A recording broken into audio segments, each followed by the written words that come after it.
a phone, and an internet communicator. An iPod, a phone. Are you getting it? These are not 3 separate devices. This is one device. And we are calling it iPhone. Today, Apple is going to reinvent the phone.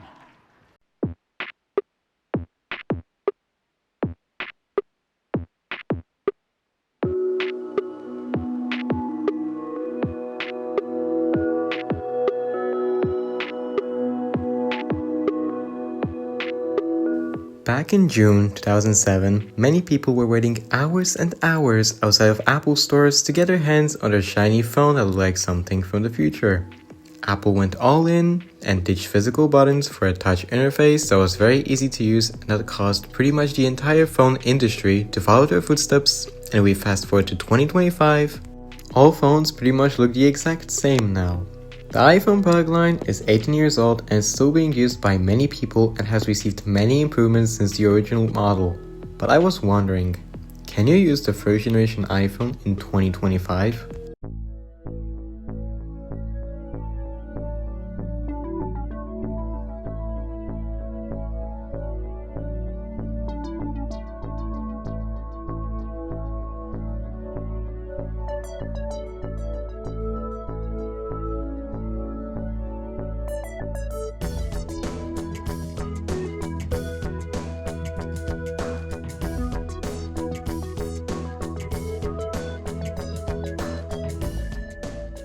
Honestly, I wish it was this easy.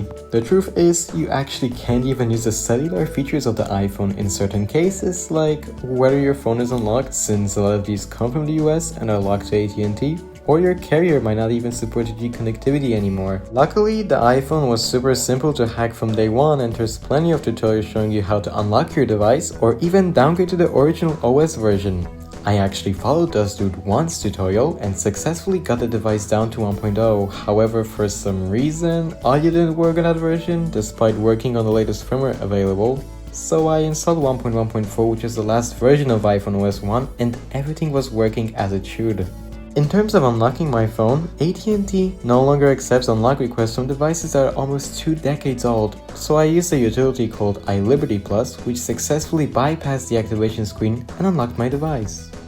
Now that I got my iPhone working, let's talk about specs. The major selling point of it was a 3.5-inch multi-touch capacitive touchscreen with a resolution of 480 by 320. It had a single-core 412 MHz Samsung system on a chip with 128 MB of RAM, a 1400 mAh battery, which may not last as good as it did in the past, a 2-megapixel camera, and a fancy two-tone back made out of aluminum and plastic. In terms of usability, I can assure you that it does a great job of doing the basics. Call quality is pretty good, and SMS text messages go to my modern device absolutely fine. Now, in order to access the web, I had to manually enter my APN settings, but once you do that, Edge connectivity works flawlessly, and so does browsing the web via Wi-Fi. It's just that most websites don't load properly. And as expected, the iPod app works flawlessly. Now, if we ignore the 3 main selling points of the iPhone, you will slowly realize that a lot of its own features are not working anymore. The weather app is dead, the stocks app is dead, the YouTube app is dead since 2013, and in my case it requires iTunes activation for some reason. The preloaded Maps application no longer works in OS 1, but it does display maps in OS 3.1.3. Visual voicemail doesn't work, iTunes Store doesn't work, most mail clients won't work. Basically anything that requires an online service has a chance of not working. Thankfully, you can still make calendars, notes, alarms, so basically anything that's offline will work absolutely fine. You couldn't copy and paste, the phone didn't support MMS, there were no instant messaging clients, not even GPS made it into the phone. You were forced to use web applications as you couldn't even install apps. Tech enthusiasts were making memes about how far behind the iPhone was compared to its competition. There were certainly many downsides to using the phone back in 2007, but it sold well as it stood out from every other cell phone on the market. Featureless software aside, the touchscreen was very responsive and easy to use, and it also got decently bright outside, although as expected using the phone in direct sunlight may be a little difficult. Like I said before, the iPhone has got a 2-megapixel fixed focus camera on the back, which produces fine photos for its time, I guess? I will let you all decide.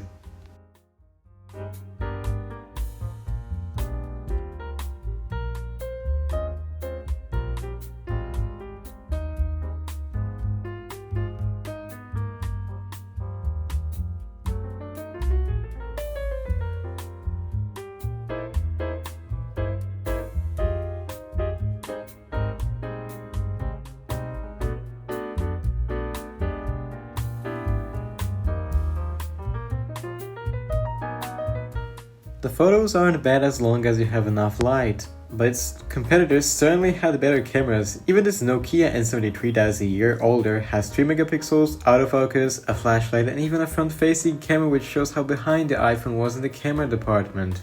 To be fair, I don't really want to make this video seem so negative, so I will mention that some of those drawbacks were fixed by hackers and future software updates. You could jailbreak the iPhone to install third-party applications, and Apple introduced App Store in OS 2. Copy-paste and MMS were also added in OS 3, so they definitely tried to improve the user experience as time went on. Later iPhone iterations improved on the cameras, added GPS, 3D connectivity. Basically, they fixed most of the issues with the original iPhone. And I forgot to mention, the DAC in the first generation iPhone provides great audio quality and gets pretty loud. Although you need to make sure that your headphones fit in the odd cutout for the 3.5mm jack. Overall, as a basic cell phone, for just calls, simple text, or being used as an alarm clock, it does an excellent job, and I think it's pretty interesting to see a device this old still connect to a cellular tower, and I'm afraid as carriers continue to shut down 2G connectivity across the globe, in the future we won't be able to use old cell phones like this, and they will end up being strictly collector's items, which already did happen with this one.